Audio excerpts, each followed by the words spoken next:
The scream came from a concrete box buried deep inside a mountain. It was not loud. It was not wild.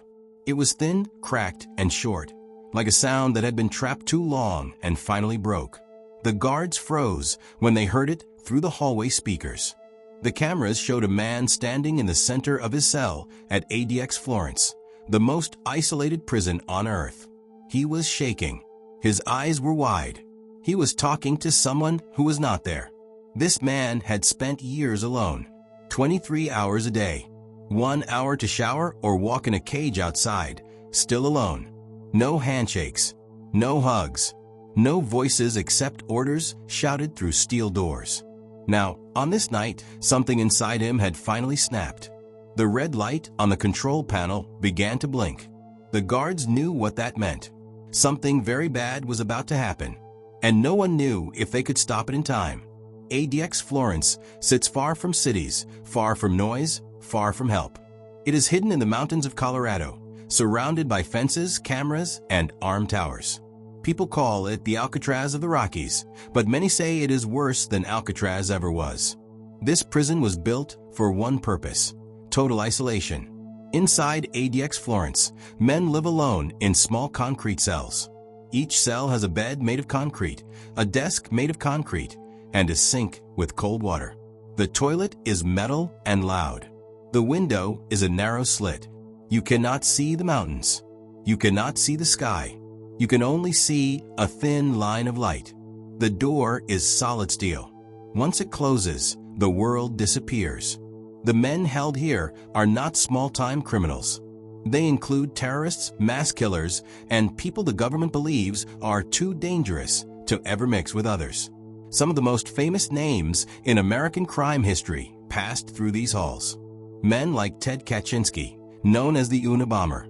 Men connected to the September 11th attacks. Men who will never be free again. The rule is simple: no contact. For years, prison officials said this place was safe, clean, and controlled. They said the silence kept everyone protected. But behind those walls, something else was happening. Something invisible, slow, and deadly to the mind. Before ADX Florence, the man in the cell had a normal name. Let's call him Michael Harris. Michael did not grow up dreaming of prison. He was born in Ohio. His mother worked 2 jobs. His father left early. Michael was quiet, smart, and lonely. Teachers said he had trouble connecting with other kids. He liked reading more than talking. He trusted books more than people. As a young man, Michael became angry. He felt ignored by the world. He made terrible choices, choices that hurt people. Those choices led him to federal prison. Later, because of his behavior and the nature of his crimes, he was transferred to ADX Florence. The first day he arrived, he was stripped, searched, and walked down a long hallway. The floor shined. The lights were bright. Everything echoed. Guards did not talk unless needed. Michael asked one question: "How long will I be here?" No one answered. His cell was smaller than his childhood bedroom. When the door shut, the sound was final. It was not a slam. It was a deep metal lock that said, "This is your world now." At first, Michael tried to stay strong. He followed the rules. He exercised in his cell. He counted push-ups. He read the same books again and again. He marked days on the wall with a pencil. Days became weeks. Weeks became months. Months became years. The silence began to change him. In ADX Florence, silence is not peace. Silence is pressure. There is no talking to other inmates. Meals come through a slot in the door. Even the guards are trained to limit contact. Voices are short. Faces are distant. Sometimes, Michael would hear faint sounds, coughing, footsteps, a faraway yell, but he never saw another prisoner. It felt like the prison was empty, even though hundreds of men lived there. The human brain is not built for this. Michael started talking to himself. At first, it was quiet, just thoughts spoken out loud. Then full sentences. Then arguments. He imagined conversations with his mother, with teachers, with people who were gone. Sleep became hard. The lights never fully turned off. Dreams mixed with reality. He would wake up unsure if he was awake. Doctors visited once in a while. They stood outside the door. They asked questions. Michael answered. He knew if he sounded crazy, things could get worse. So he lied. Inside, though, his mind was breaking. Other men in ADX Florence suffered the same way. Lawsuits later described prisoners cutting themselves just to feel something. Some banged their heads against the walls. Some stopped speaking completely. Others screamed for hours. The prison denied it at first, but the cracks were there. One winter night, Michael noticed something strange. The silence felt heavier than usual. Even the small background sounds were gone. No footsteps, no doors, no distant noise, just nothing. He stood in the middle of his cell and felt dizzy. His heart raced. He thought the walls were moving closer. He pressed his hands against the concrete, trying to feel real. That was when he heard a voice. It said his name. Michael turned fast. No one was there. He told himself it was stress. He lay on his bed and closed his eyes. But the voice came back, clearer this time, angry, accusing him, telling him he was already dead. The next morning, he refused breakfast. The guards marked it down. Refusing food is common in ADX Florence. Some men stop eating as a form of protest. Others stop because they forget to care. Days later, Michael started writing letters. Long letters to people who did not exist. He slid them under the door, asking guards to mail them. They never did. Mental health staff increased their visits. Still, everything happened through the door.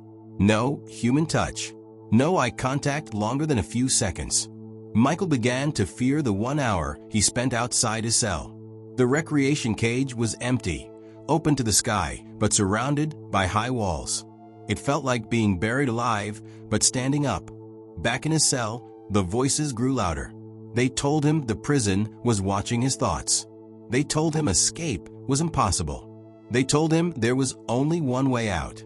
On the night it happened, Michael had not slept for 3 days. He paced his cell, counting steps.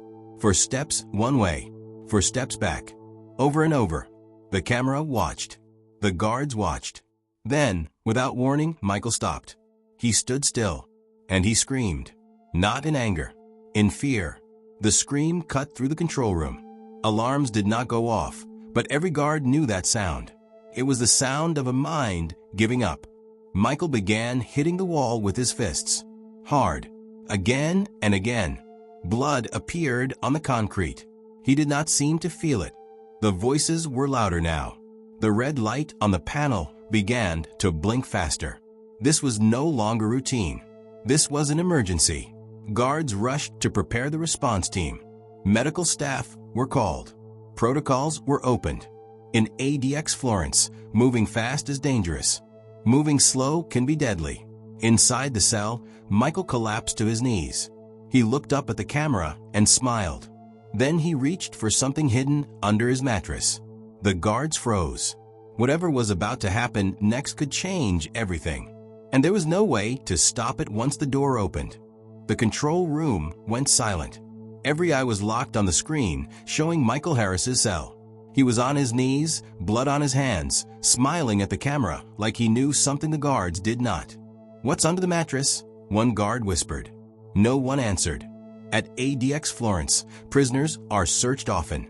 Cells are checked. Rules are strict. But even in the most controlled place on earth, things slip through. Tiny things, sharp things, things hidden not to escape the prison, but to escape the mind.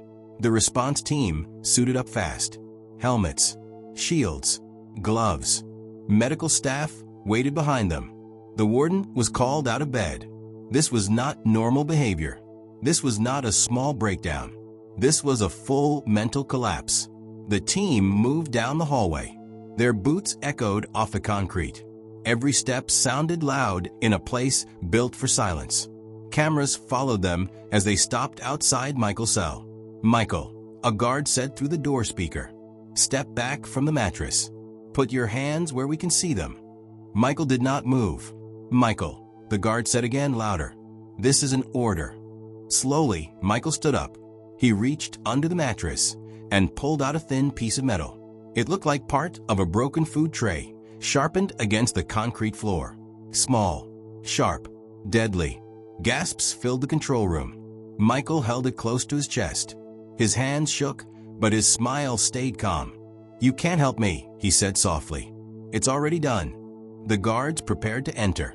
Before they could, Michael pressed the metal against his own neck. Time froze. "Michael, don't," someone shouted. But Michael was not listening to them.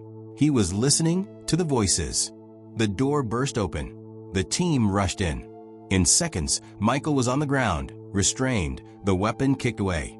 Blood spread across the floor, but the cut was not deep enough to kill him. Not this time. Medical staff worked fast. They stopped the bleeding. They checked his eyes. Michael laughed quietly as they lifted him onto a stretcher. "I told you," he said. "It doesn't stop."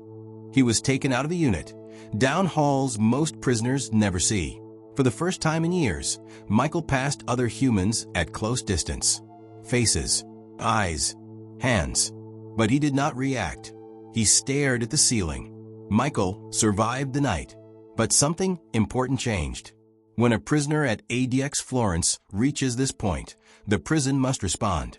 Not just with punishment, but with reports, paperwork, reviews, lawyers. Michael was placed on suicide watch. The lights stayed on all night. Guards checked him every few minutes. He wore a special smock. No sheets, no mattress, nothing he could use to hurt himself. Still, the voices did not leave. During mental health interviews, Michael spoke openly now. He said the walls talked to him. He said time was looping. He said he had not felt human in years. Doctors wrote notes. Severe psychological deterioration, likely caused by long-term solitary confinement. These words had appeared in many files before. Outside the prison, people were beginning to pay attention.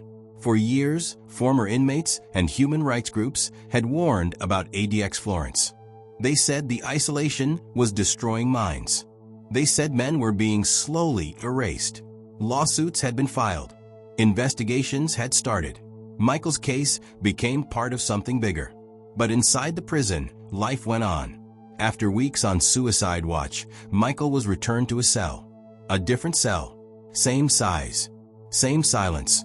Same rules. The door closed again. At first, he felt relief. The cell was familiar, predictable, quiet. Then the quiet turned heavy. Michael tried to focus on small things. He counted breaths. He memorized cracks in the wall. He followed a strict routine to keep control. Wake up, exercise, read, eat, sleep, repeat. Some days were calm. Those were the low moments. Almost peaceful. He felt like maybe he could survive this place after all. Then came the highs, the extreme moments. One afternoon, during his hour of recreation, Michael heard screaming from another cage. Real screaming, not imagined, raw and full of pain. It stopped suddenly. No explanation came. Another night, the lights flickered. Michael thought the power was failing. For a moment, his cell went dark. Total darkness. He could not see his hands. His heart pounded. When the lights came back, he was sitting on the floor, shaking, with no memory of how he got there. Weeks passed. Michael began refusing showers. He said the water whispered to him. Guards noted the behavior. Mental health visits increased again. During one visit, a doctor stood outside the door and asked a simple question. "Michael, do you know where you are?" Michael thought for a long time. "In a box," he said. "Inside another box. Inside a mountain." The doctor wrote more notes.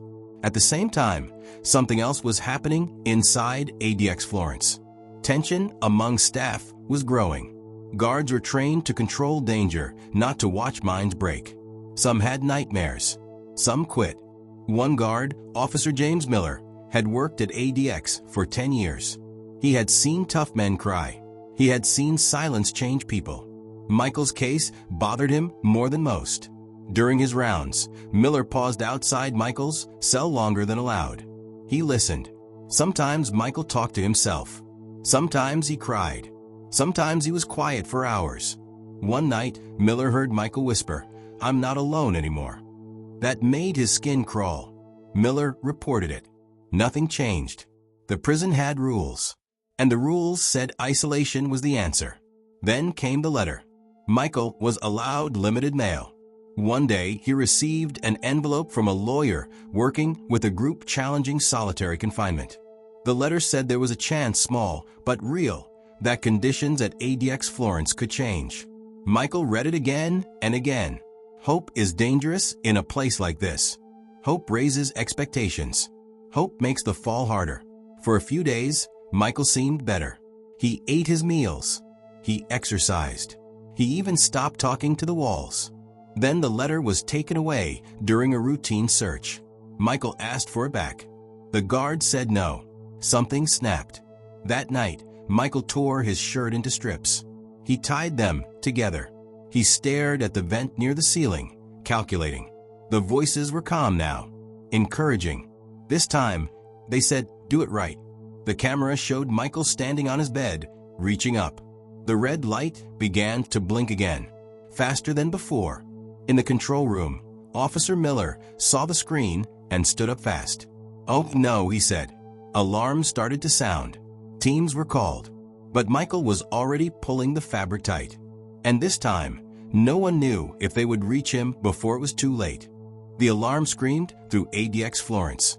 Red lights flashed in the control room as officers jumped from their seats. On the screen, Michael Harris stood on his concrete bed, the torn cloth pulled tight around his neck. His face was turning red. His eyes were focused on nothing. Officer James Miller ran. He did not wait for permission. Down the hallway, he sprinted, boots slamming against the floor. Behind him, the response team followed, shouting commands into radios. Medical staff grabbed equipment and moved fast. Every second mattered. "Michael." Miller yelled into the door speaker. "Stop. Step down now." Michael did not respond. Inside the cell, the voices were louder than the alarm. They told him this was peace. They told him this was freedom. They told him the pain would end if he just held on a little longer. The door unlocked. The team burst inside. One guard knocked the bed out from under Michael, while another cut the cloth from his neck. Michael dropped hard onto the floor. His body jerked. He gasped for air, loud and wild, like someone coming back from underwater. Medical staff rushed in. Oxygen. Checks. Orders shouted over each other. Michael was alive. Barely. They rolled him onto a stretcher. His neck was bruised. His eyes were unfocused. He coughed and laughed at the same time, a broken sound that made everyone uncomfortable. Officer Miller stood back, breathing hard, staring at the man he had just helped save. Michael looked at him and whispered, "Why did you stop me?" Miller had no answer. Michael was moved again, deeper into the medical wing. This time, things were different. His second attempt could not be ignored. Reports were filed at the highest level. Mental health supervisors were called. Lawyers were notified. This was no longer just another inmate struggling. This was evidence. For days, Michael was kept under constant watch. Guards sat outside his room at all times. Cameras watched every movement. He was spoken to more than he had been in years. But the damage was already done. Michael's mind was tired. He told doctors everything now. About the voices. About losing time. About feeling like he had faded away while still breathing. He said he could no longer tell if he was awake or dreaming. One doctor asked a quiet question. "How long have you felt this way?" Michael thought. "Years," he said. "Maybe longer. Time doesn't work in there." That answer went into a report that would later be read far outside the prison. Word of the second suicide attempt reached people who had been fighting ADX Florence for years. Lawyers added Michael's case to ongoing lawsuits. Journalists began asking questions. Government investigators requested records. For the first time, the prison felt pressure from the outside. Inside ADX Florence, officers felt it too. Some were angry. Some were scared. Some were relieved that someone was finally listening. Officer Miller was interviewed by supervisors. He told the truth. He said isolation was breaking people. He said Michael was not dangerous in that moment. He was desperate. Miller expected punishment. Instead, He was told to return to duty. Nothing changed. Michael was eventually returned to a cell again. This one was part of a mental health unit, but it still looked the same. Concrete, steel, silence. The only difference was more frequent checks. Michael knew better than to hope now. The voices came and went. Some days were calm. Others were storms. He stopped counting days. He stopped marking the wall. Outside, the lawsuits moved slowly. Investigations took time. Reports were written, reviewed, rewritten. Inside, time crawled. One afternoon, Michael was taken out of his cell for a rare in-person meeting with a mental health review board. He was shackled and escorted into a small room. 3 people sat at a table. This was more human contact than he had experienced in years. They asked him questions. Do you feel safe? Do you still hear voices? Do you believe solitary confinement has harmed you? Michael answered honestly. Yes, yes, yes. One woman at the table lowered her eyes. Weeks later, something unexpected happened. Michael was told he would be moved. Not released, not freed, but transferred to a different kind of unit, where limited group interaction was allowed. Small steps, controlled contact, still prison, but not total isolation. When the door opened for the move, Michael felt fear instead of joy. ADX Florence had taught him that change was dangerous. He walked down the hallway, chains clinking softly. For the first time in years, he passed another inmate face to face. Their eyes met for a second. Michael felt dizzy. He had forgotten what that felt like. The new unit was quieter, but not empty. Voices echoed. Real voices. Human voices. It was overwhelming. Michael shook the first night and did not sleep. But something inside him loosened. The voices in his head did not disappear, but they softened. Outside the prison, reports were released. Investigations confirmed what inmates had said for years. Long-term solitary confinement at ADX Florence caused serious mental health damage. Some reforms were ordered. Small changes. Limited contact. More oversight. ADX Florence did not close, but it was exposed. Michael's name never appeared on television. He was known only as a case number in legal documents. But his suffering mattered. It became proof. Officer Miller eventually left the prison. He said he could not keep watching men disappear while still alive. Years later, Michael still lived behind bars. His crimes were real. His punishment was real. But so was the damage done to his mind. Sometimes, during supervised group time, Michael would sit quietly and listen to others talk. He did not speak much. He did not trust his voice. But he was present. He was still here. ADX Florence still stands in the mountains, silent and strong. It still holds the most dangerous prisoners in America. But its secrets are no longer hidden. The most isolated prison on earth was exposed. And the cost of that isolation is written in the minds of the men who survived it.